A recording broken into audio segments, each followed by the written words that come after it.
Just like that.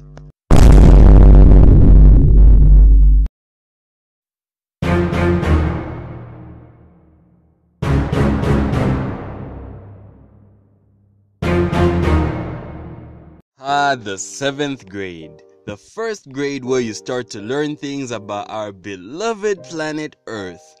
And that's when you begin to know that the Earth around us is surrounded by hooligans who gotta be locked up and kept away. Don't get me wrong, it does come with its perks.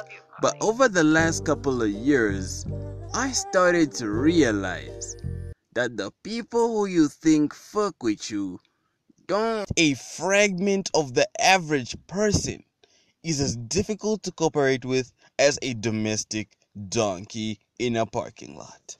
God. You ever thought 7th graders were friendly? This story will surely change that. So one day I was sitting in class next to my boys, just chopping it up as usual. I don't even remember what exactly we were talking about until in our class there came this new kid. We'll call him Daniel for the story. Short, pale skin, and he had this weird vibe on him. And just seeing him for the first time into class, that was enough to clearly let my mind know that I did not like this boy. I didn't want him anywhere near me or near my friends. And so I'm just there thinking to myself, and then there he comes. He sits right behind me. Fast forward to break time. I just continue my normal routine of eating with my boys behind the school as usual, while chatting with about some dumb 7th grade shit about girls, or I don't know, until Daniel came with his intention of sitting with us. Of course, I was against that idea, but my boys seemed to be up for the idea, so who was I to refuse?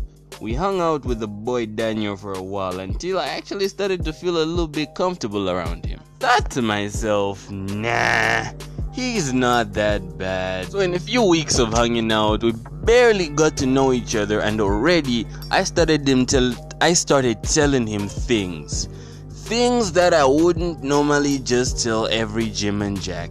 I started telling him secrets, the kind of secrets that it's either you keep or die with them. You feel me? Damn, I regret doing that. Anyways, the reason I regret behaving in such a manner so much is that, one, the shit that I told Daniel were secrets that involved a huge crush on a girl in our class. We'll call her Evie for the story, okay? And no, I don't feel like that was infatuation, my G. I was nearly obsessed with that girl, okay?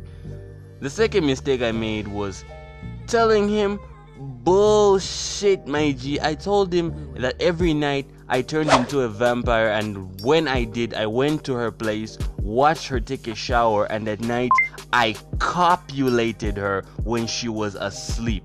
God damn, I was a hell of a kid. And I told all this to Daniel. He sucked up all this information like a sponge, just ready to release. So as a few days go by, I start to notice something different about Daniel. From nowhere, this boy started acting up. You know, he started just acting a little bit bitchy, if you ask me. Getting all cocky and arrogant as a bitch, my G, for no reason. Sometime back, I remember very vividly that I was walking past him on the corridors, and then from nowhere, he just spat on my shoe. Like, he just spat on my shoe. Just like that. Sometimes I feel like taking 2 toothpicks, shoving them up his epiglottis, and getting this video banned from YouTube. But as a kid, I wasn't all that confident, my G. I always felt like I had to keep it low-key around people so that people don't really pick fights with me, okay? I don't know if I was just raised too softly, or maybe I was just raised too Christian-y, but yeah, I never used to get myself involved in fights in the 7th grade. I was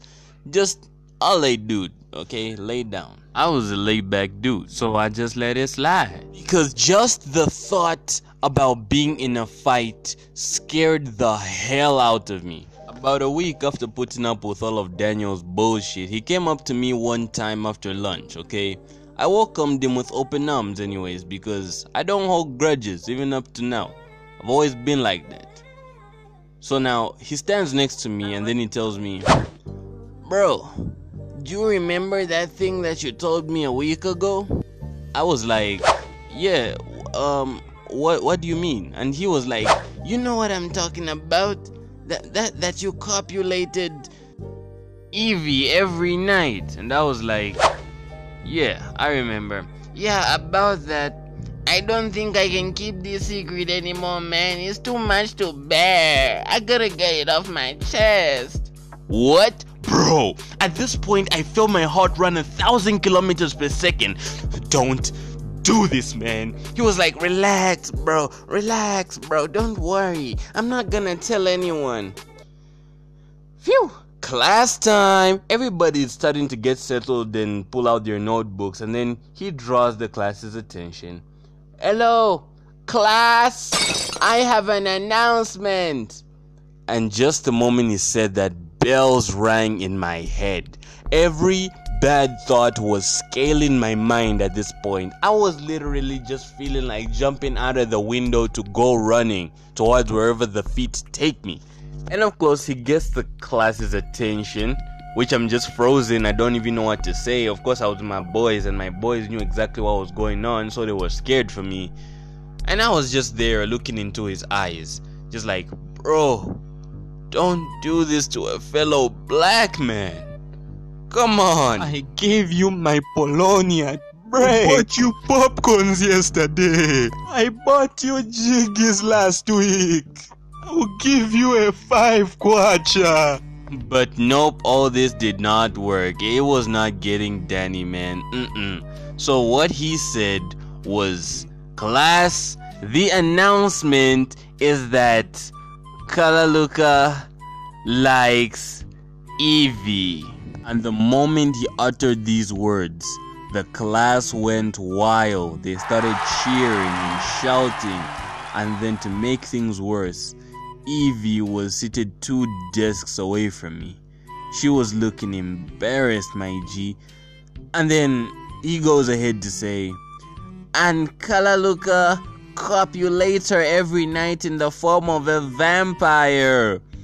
And the moment he said this, he was now away from a laughing matter, man. This was now serious, because this was the time the teacher started entering class. And then the teacher just heard everything that was said by this boy.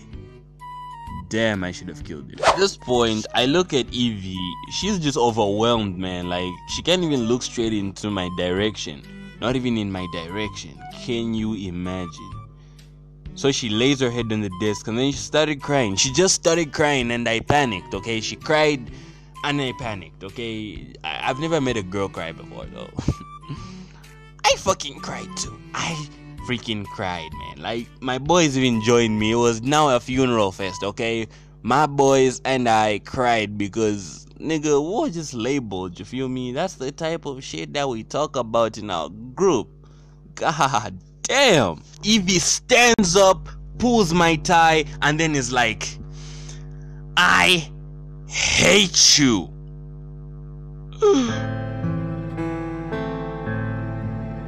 The problem is that you've never been told "I hate you" by a person before.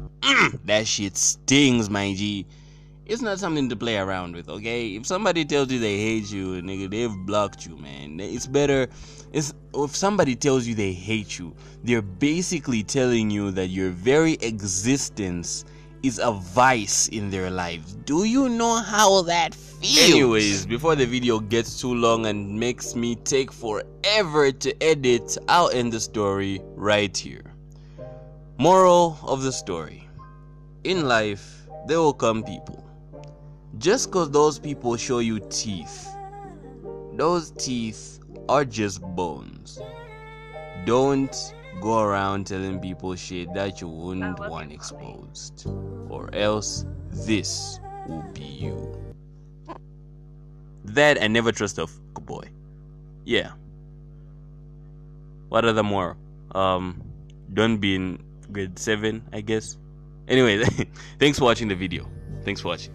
What's up, fam? This is Triple K, the Juice King, and yeah, from the thumbnail, this is my last animation. And whoa, before you say anything, I'll be back, okay? Just in 2 months, I will be back with everything that you've ever wanted, and this time everything is gonna be upgraded to a level where you can't even comprehend. Shout out to the boys that have been supporting me.